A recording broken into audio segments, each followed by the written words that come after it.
Very prolific. We've had a lot of listeners request that we have him on. I want to really get him to talk about the nature of his awakening, and then I wanted to just get into what we can prove with Michael Tsarion today about what the elite believe, and from his in-depth research, he's done a lot of great research, who the global elite are, what their driving mindset is. We know they have a kingdom of cults, a hierarchical pyramidal structure of power. But, who is at the top of that pyramid, and from his unique perspective, what their agenda is. So we're really honored to have Michael Tsarion on with us for the next hour and 50 minutes. Michael, welcome. Oh, thanks a lot, Alex. It's nice to be on. Thanks for the invitation. You bet. It's great. I'm a big supporter of your work. Followed it from the beginning, and just want to offer you my, total congratulations, not only on your work, but the gutsy way that you've been doing it. And I just want to say to all your listeners out there, if we had more people like you and as gutsy as you to back up what you're talking about with action, we wouldn't be in the mess in America that, we are today. So I give you a lot of kudos for what you've been doing through the years, Alex. Well, Michael, kudos to you. For some of my audience that may not know who you are, tell us a little bit about yourself, your awakening, and then let's, strike a chord in the present with what the global banking structure is doing, your point of view, your perspective on what's happening there, and then let's get into what makes the New World Order tick and what their end game is, Michael. Right, thanks. My research has started pretty much in Ireland, and about 13 years of age, I started to realize, two things. One is that we're being told nothing but a tissue of lies from the official orthodox, fundamentalistic sort of educational system. It just doesn't fit the facts. Growing up in Belfast at that time was very difficult because there was a lot of violence and trouble. But basically, I started to see through that and check out the orange parades that happened on July, and seeing a lot of the symbolism that was being used there. One thing led to another. Through the study of this symbolism that's being used by the Orange Order, I suddenly started to research the history of the Orange Order, discovered that it's not so much a political, organization as it is a fraternal brotherhood. And then I subsequently later, a few years later, started discovering that this is the same story with the IRA, particularly the provisional IRA, and then we have the official IRA. And then I started to notice, by tracking through all the different symbolism and then going through the research works and the reference works, that basically what we're dealing here is a one-party system. This is in the early days, so I didn't have the whole globalist picture here. But just from my own researches in the microcosm of Ireland, growing up there, I realized that we're not being told the truth about these organizations and how these are connected to the super Masonic orders, the Freemasonic orders. So basically around 15, 16 years of age, again, pretty much in an Irish context, I broadened my study to look into this whole movement of the secret societies in the world. And this was, a little bit before coming across the works of the great American scholars like the G. Edward Griffins and the Eustace Mullinses and the Jordan Maxwells and so forth and so on. I hadn't had exposure to these thinkers, even the Ralph Eppersons, all the people who basically connect all the dots. I had to wait till I came to America, in sort of 82. And then later on in the 90s to really sort of have these teachers help put things together. But I noticed that, in America, a few people have the whole European understanding of how the British Royals, how some of the Fabian networks, how the Common Purpose, how some of the groups like the Club of the Isles.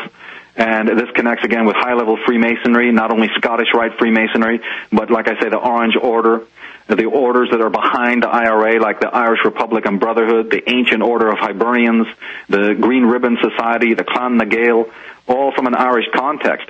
my studies then continued to show me that these groups that are funded and armed to the teeth, basically what the public know as terrorist organizations operating in Ireland, are far from merely Irish.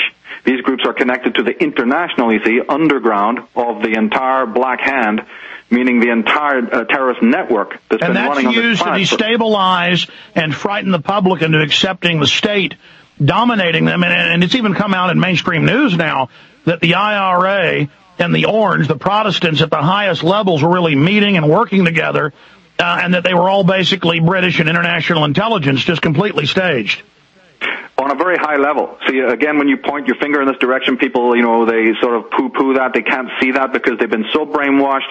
They've been so, brainwashed by the media that they don't check these things out. I'm one of only three. There's three of us that have, studied the occult history of Ireland. This is where my research is then, lo and behold. Well, I just know it's come out all over the mainstream news, and I've had a lot of the former British commandos, SAS, on, who they would finally get to the top of the IRA, and all three of the leaders were all British intelligence, and then they would, infiltrate the Orange and find out, that the three heads of the IRA were meeting with the three heads of the Orange, and it was just a way to terrorize the public, and they used the infighting and the bombings as a pretext to basically murder and kill and oppress whoever they want. They've done that. And by consistently, this incredible fear and death toll and the murder of innocent people in the country on both sides. I'm talking because I'm not partisan. I'm not siding with either side. I'm just looking at this thing, from the overview. Yeah, that trouble made Ireland a third world country in the West. They degraded the people. They kept them ignorant. They kept them stupid while they used the land. And yeah, that's the old divide and conquer. And now groups today want you to bash the Protestants, or want you to bash the Jews, or want you to bash the Catholics, or want you to bash the Hindus, or they always want you to bash a particular group, and they always want to divide our movement into all these subgroups, and then they'll claim that I'm this group or that group just so they can get other groups like hunting dogs to alert on me, and I'm trying to explain to them they're in a controlled sub-paradigm. How many jugglers can you get in a room? How many pit bulls can you get into the pen? This is, I saw firsthand in the Irish context also that these groups were connected to these higher Masonic orders, because we're not talking about the street level stuff here that, people are never going to get their mind around at all.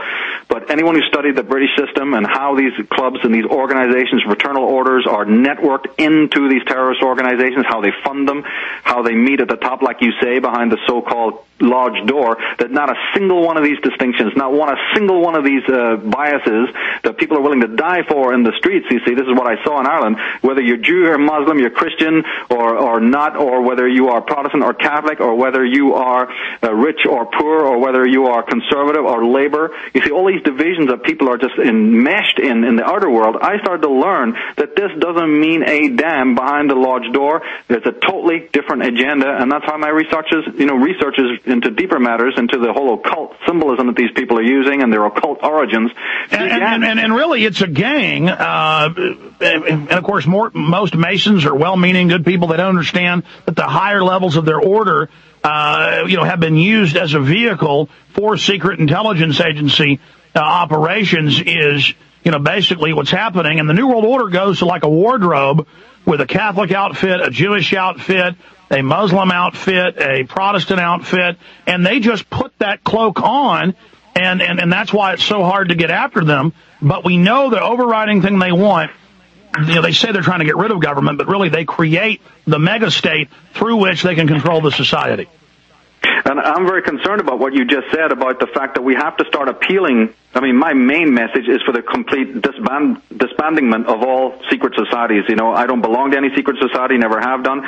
And the message that is often recurrent through my own work is for the total illegality, the making of all these kinds of secret societies. I don't care if it's Opus Dei or Scottish Rite Freemasonry. With the masses of the world need to actually start integrating laws that make these groups absolutely illegal. But more than that is, in the meantime, until we do that, my message actually goes out to members like some of these the good folks, the good people who are the rank and file of these orders. That's why my research has taken me into the subject of Masonry and into the occultism, and I've had a lot of backlash from that, from people who don't have a clue in their heads as to why you want to maybe study this kind of subject.